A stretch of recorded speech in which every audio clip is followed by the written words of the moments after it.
विभिन्न जनसेवी कार्यों के साथ झोकनबाग व्यापार मंडल के अध्यक्ष और वरिष्ठ व्यापारी नेता जय किशन प्रेमानी का जन्मदिवस मनाया गया। इस अवसर पर उनके प्रतिष्ठान गोपाल दास एंड सन्स पर भीषण गर्मी को देखते हुए सार्वजनिक प्याऊ की स्थापना की गई। इसके अलावा झोकनबाग में ही पेट्रोल पंप के पास और हसारी में भी सार्वजनिक प्याऊ स्थापित की गई।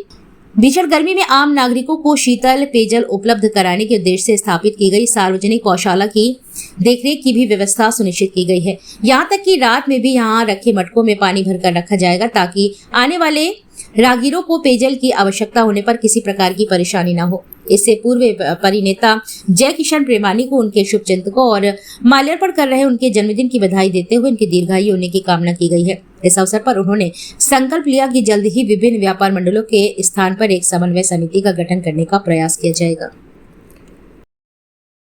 प्रेमानी की जन्मदिन है, किस तरह जन्मदिन मनाया और क्या संकल्प इस जन्मदिन के लिए है? जन्मदिन तो सर्वप्रथम हमारे बब्बा जी का हनुमान जन्मोत्सव के उपलक्ष्य में सबसे पहले तो उनके हमने आशीर्वाद लिया और उसके पश्चात हम लोगों ने आज के दिन हमारे संगठन झोकनबाग व्यापार मंडल ने 3 जगह हम लोगों ने प्याऊ का शुभारंभ किया। एक यहीं पे बांस मंडी में आप देख रहे हैं, एक अपना पेट्रोल पंप की तरफ शुरुआत किया है और परमानेंट हमारा प्रोजेक्ट है, उस पर थोड़ा मेंटेनेंस का कार्य चल रहा है जो हर साल हम लोग उसको रेगुलर मेंटेन करते हैं।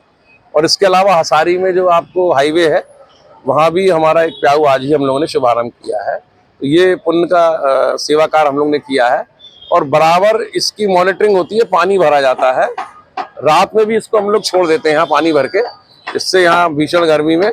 और एक साथ साथ हम लोगों ने जो नगर निगम का हीट प्लान है जो उसको भी हम लोगों ने एक तरीके से एक शुरुआत करी आज झांसी में जी।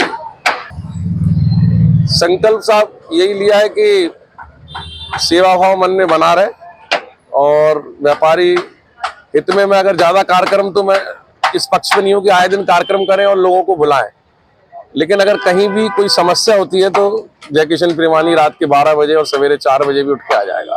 सबसे बड़ी बात ये है। दूसरी बात, एक संकल्प हमारा और है कि मौजूदा जो हालात हैं देश के, मुझे लगता है आगे जैसे हमारे माननीय प्रधानमंत्री जी कहते हैं ना, आपदा में भी अवसर। तो हमारा जो देश है वो विश्व गुरु कैसे बनेगा? अमेरिका जो दादागिरी कर रहा है उसकी दादागिरी भी खत्म हो रही है और ईरान भी अगर कहीं ना कहीं गलत है तो वो भी कमजोर हो रहा है। तो इसका लाभ, दूरदर्शी परिणाम निश्चित रूप से भारत के पक्ष में होंगे, क्योंकि भारत, पूरी दुनिया जो है इस समय भारत की ओर देख रही है। पहले जो अमेरिका सोच रहा था हम कमांड करें, मुझे ऐसा लग रहा है कि आने वाले समय में लोग भारत को ही लीड का मतलब आने वाले उनको आगे करेंगे।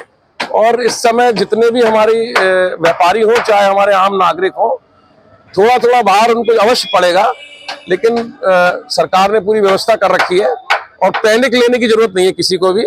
और मुझे लगता है कि ये मतलब मुसीबत भी पार हो जाएगी, जैसे बड़ी बड़ी मुसीबतें पार हुई हैं, तो निश्चित रूप से आगे सब कुछ समान होगा। और एक बात मैं और कहना चाहता हूँ व्यापार मंडल को लेके।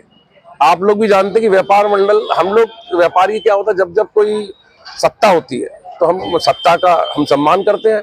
वो अलग बात है, मैं बीजेपी या योगी जी की नीतियों का समर्थक हूँ या मोदी जी की, कोई किसी और पार्टी का होगा, लेकिन जो भी पार्टी सत्ता में होती है व्यापार जिसके साथ होता है।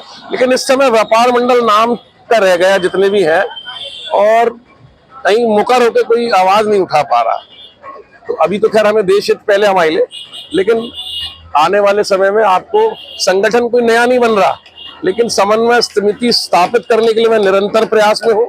और विभिन्न व्यापार मंडलों के जो अध्यक्ष हैं एरिया के, उन सबसे हमारा बराबर समन्वय हो रहा है। और जो बड़े लेवल के लोग होते हैं कि साहब प्रदेश भारतवर्ष में और जो भी अध्यक्ष जो भी लिखते हैं वो यहाँ पर व्यापारियों का जो झांसी की बात करें महानगर की, तो यहाँ की मूल जो तकलीफ है उसके साथ खड़े होना चाहिए और अपना अपना हीरोगिरी छोड़ देना चाहिए कि मैं अध्यक्ष हूँ तो मुझे ही दिखना चाहिए या मेरे संगठन को दिखना चाहिए। सबको लेके चलेंगे और समन्वय समिति जो बनेगी उसमें सभी अध्यक्ष होंगे, सभी एक आम व्यापारी होंगे। जय हिंद, जय व्यापार।